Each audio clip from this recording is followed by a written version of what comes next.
In a world where extreme competition exists everywhere, what does it take to have success in your career and in life?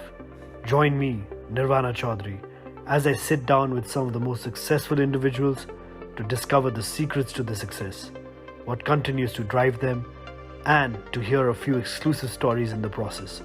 What drives them and their success code, their mantra for making it bigger.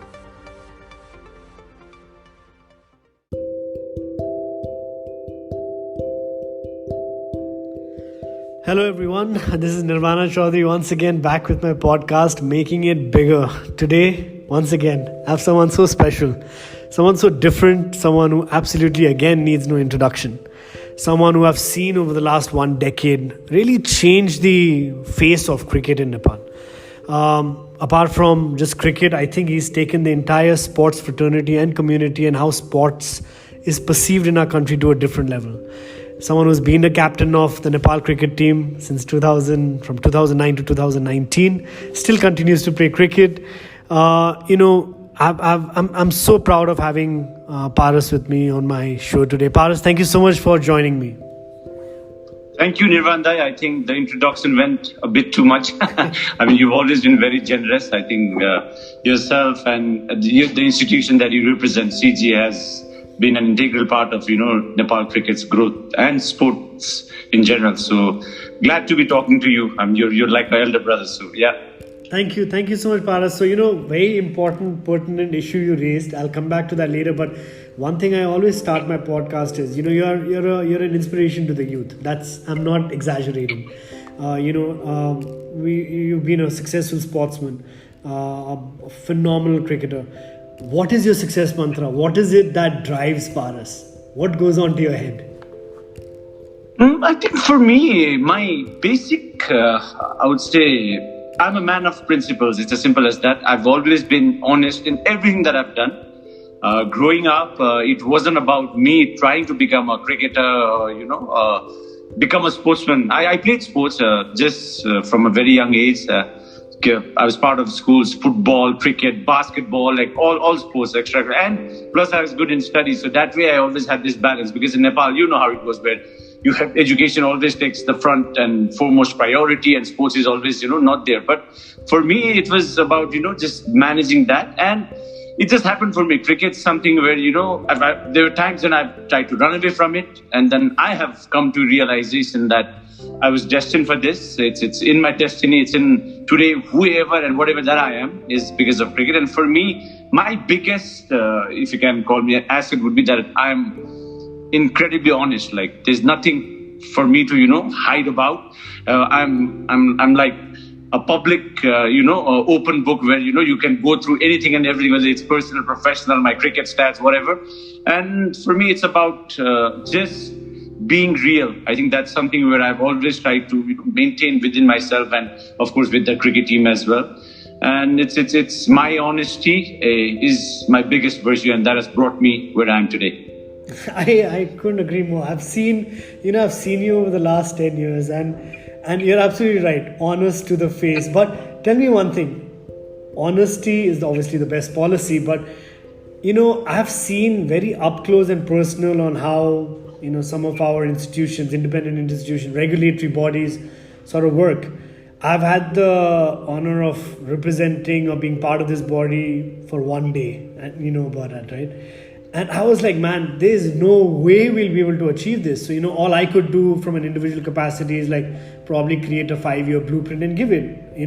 You've been in it, you've been in this quicksand for 10 years and more. 10 years formally as a captain, but I'm sure before that.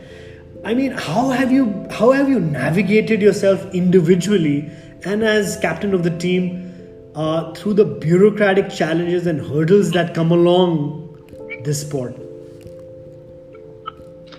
For us as cricketers, one of the biggest challenges we took up was the only time we will be heard is if we start winning. And for us, there was no alternative. And having grown with all these cricketers around me, because we started our cricket structure is such that from under 15s to 17s to 19, that's how we grew from different phases. So we were with this whole generation of cricketers who grew up playing together at different levels. And when it came to the senior team, we were always given this tag that at under 19 level we beat in test countries. So when are we going to become a full-fledged cricketing nation, and when are we going to win any major tournament? So that way, I think we took it upon us as cricketers, where we said to ourselves that today cricket's not that popular. Today our voices will not be heard, but come tomorrow, let's put in a plan as to how we can succeed. And one of the biggest factors, I would say, in the whole growth of Nepal cricket would probably be Mr. Pobudu Dasanaike, our former coach, who came around 2011. And since he came into the picture, I think he paved a pathway for us, because we're always talented. We always had the hunger to work hard, and we're very determined. But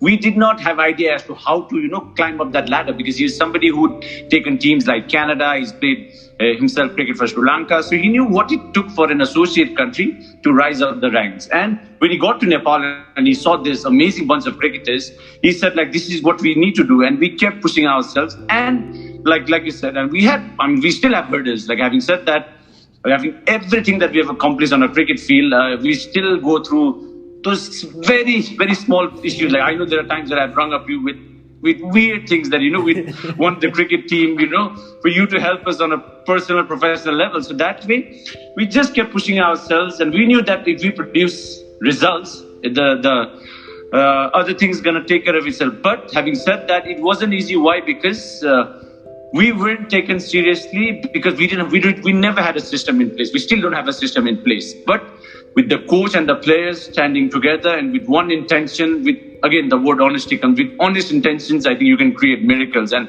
there's a saying where when all the energy is aligned in one particular, genre, and when a group of people come together for a particular task, I think that eventually worked out with the universe had good things in store for us. And this whole energy and this spirituality and hard work and all of these things, when it came together, I think this is the formation and the base of what we have functioned. And obviously, if you talk about the negative side of everything that's not right, I think we haven't taken it into our system. Why? Because we knew that that's not going to change. If we thought about it for a very long time, I don't think we would have managed to come where we are. We knew that things are not in place, but that's not in our control. We only took care of what was in our control.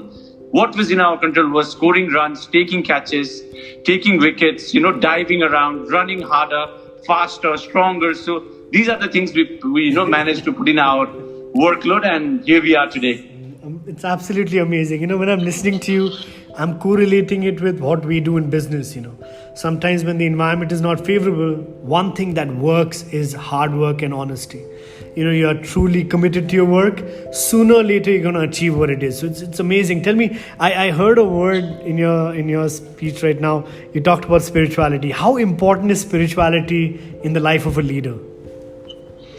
Very. For me, I am God's child. Why? Because it'll be. I don't want to jinx it, but having said that, everything that I've tried to, or have thought about with honest intentions regarding with what cricket should be in terms of within the team, it's worked out where it's just a matter of time. Like you said, we believe in God.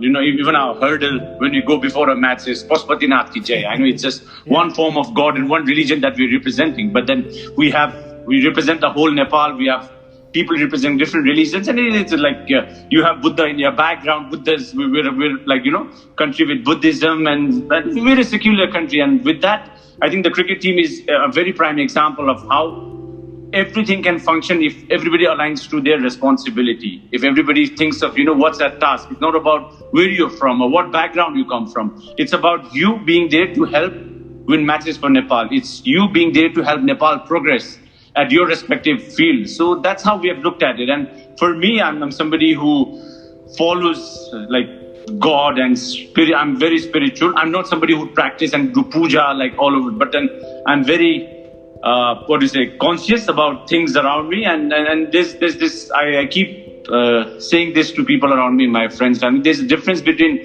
fear and faith. For me, faith takes over fear, because that difference between faith, you do things because you have faith. You don't do things because you have fear over, failing or you not succeeding. That faith in God, and that faith in yourself, that faith in your honest intentions to succeed over fear is what I have somehow managed to surround myself with, and even my friends and family. And these are the people that I've somehow managed to get hold of, and that's why I call it my Bluetooth zone, where everybody is like, if it's a wrong decision, they'll come and tell you are wrong. If it's a right decision, nobody says anything. So when there's a wrong decision or something that doesn't work out, then there'll be like people with good intentions and people in your Bluetooth zone coming and telling you what to do and what not to. So that's how I function.